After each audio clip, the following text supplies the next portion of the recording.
Alright guys, today I'm doing a quick review on this. I got a sample of this. It's called Bite Beauty.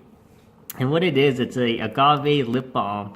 As you can see, they use, just like agave syrup. They actually made a lip balm of it, which is actually kind of cool. And take a look here. It's made in Canada. And it is free. So, let's look at what it looks like here.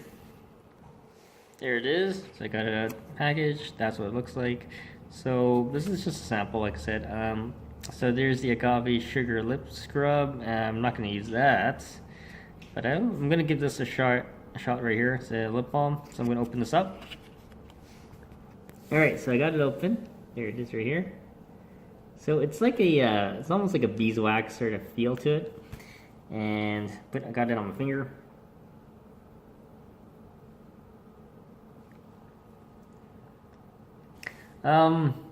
Yeah, it tastes like it's like subtly sweet, I guess. And